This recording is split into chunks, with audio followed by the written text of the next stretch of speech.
حضرت علی المرتضی کرم اللہ تعالی وجہہ الکریم ولادت باسعادت اللہ کے گھر میں ہوتی ہے، اللہ کے گھر کے اندر علی المرتضی کی تشریف آوری ہوتی ہے۔ اگر آپ جملوں کو سمجھ جائیں تو اس سے بڑی فضیلت والی بات اور کیا ہو سکتی ہے؟ عام زمین سے میقات کی زمین افضل ہے، کیونکہ جو بھی بندہ عمرے کی نیت کرتا ہے جب تک حالت احرام میں نہیں ہوتا اس جگہ سے آگے نہیں گزر سکتا۔ عام زمین سے میقات کی زمین افضل ہے، میقات سے حرم مکہ افضل ہے۔ حرم مکہ کے اندر کوئی بھی غیر مسلم نہیں آ سکتا، کوئی بھی ناپاک نہیں آ سکتا۔ اس حرم مکہ سے شہر مکہ افضل ہے، کیونکہ رب کائنات ارشاد فرماتا ہے لا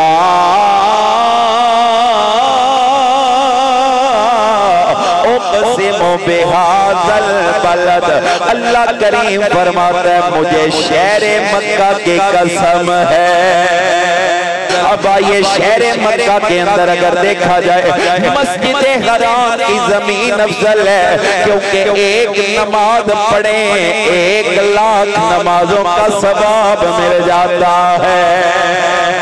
مسجد حرام جس جگہ پہ واقع ہے وہ زمین افضل ہے۔ اگر مسجد حرام سے آگے بڑھے وہ جگہ افضل ہے جہاں پہ طواف کیا جاتا ہے۔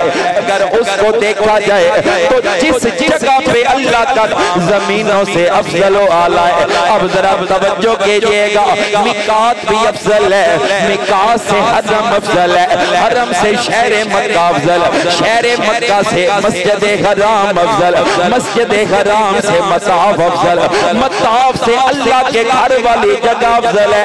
آج ذرا علی کا مقام تو دیکھ، اس اللہ کے گھر کے اندر ولادت ہوتی ہے تو مولا علی کی ہوتی ہے۔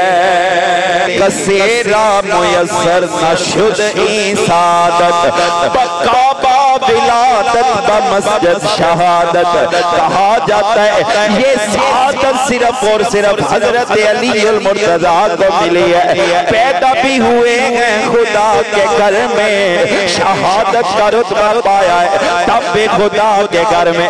اچھا جملوں پہ دھیان کیجئے گا، عجیب حسن اتفاق ہے، پیدا ہوتے ہیں اللہ کے گھر میں، شہید ہوتے ہیں اللہ کے گھر میں، پرورش پاتے ہیں مصطفیٰ کے گھر میں۔ پیدی کے دو ٹھکانے ہیں، یا علی خدا کے گھر سے ملے گا یا مصطفیٰ کے گھر سے ملے گا۔ پھر کہیے نا کیوں عقیدت سے نہ میرا دل پکارے یا علی، مل کے سارے آنکھوں کیوں عقیدت سے نہ میرا دل پکار،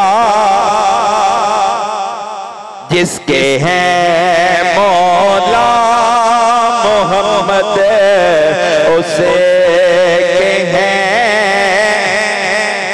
اب حضرت علی المرتضی کی ولادت کے بعد ہے حضرت شاہ نصیر الدین نصیر رحمت اللہ تعالی علیہ، آپ بات کرتے ہیں، آپ فرماتے ہیں جس گھڑی